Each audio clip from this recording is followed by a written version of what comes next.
ခုဆိုရင်တော့ကျွန်တော်တို့တက်မဲ့တောင်ထိပ်ကိုကျွန်တော်ရောက်ပါပြီအရမ်းမောပါတယ်အရမ်းမောတဲ့အပြင်အတော်လေး short ဖြစ်သွားတဲ့ experience တစ်ခုရှိတယ်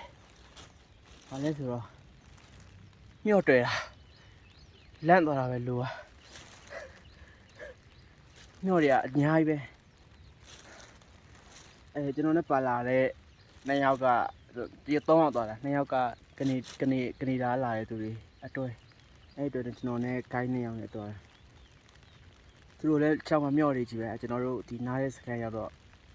တတိမထားမိကိုကိုအဲ့ဒီ guide ကပြောကမှာချောင်းမမြော့ကြီးဆို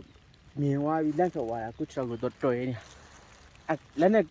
နှုတ်မယ်ဆိုရင်အဲ့ဒီလက်မှာပြန်ပြီးတော့မြော့တွေ့ကတ်သွားတာတိရွက်ရှာပြီးတော့တိရွက်နဲ့ပြန်နှုတ်ပြီးလောက်ရတာအများကြီးပဲကျွန်တော်အခုလည်းရှိသေးတယ်ကျွန်တော်ပြမယ်အဲ့လိုမြော်လေးသေးလေးတွေဝင်နေပြီဆိုရင်ကျွန်တော်တို့ကတိရွက်နဲ့ယူရတာအဲ့လိုမှရတာအဲ့လိုမလုပ်ဘူးဆိုတော့အထဲထဲမှာကြံခဲ့တာမြော်တယ်အတော်များတယ်ဒါသေးသေးလေးတွေမျိုးကျွန်တော်ဆုံးတော့ကျွန်တော်အရင်မှဒီအသားကိုတက်နေရဆိုရင်ဟိုဟာကြီးအတော်လေးကြီးတယ်ဒီဘက်မှာလည်းမြော်ရှိသွားနိုင်တဲ့သူမှသွားပါ hiking လောက်တာတော့ကျွန်တော်တို့ကတော့အတော်လေး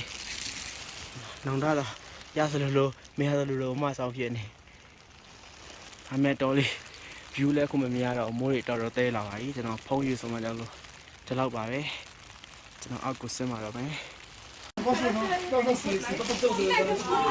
Le médecin confirme.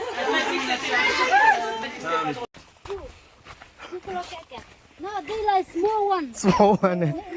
we go, you see like bigger buffalo and bigger one too. Buffalo kaka, this hungry for comment. Oh, and the water check. လဲတော့နည်းနည်းအတိုင်းပဲဒါတော့သေးတယ်ခဲတော့တော့ဆန္ဒရှင်းနေတော့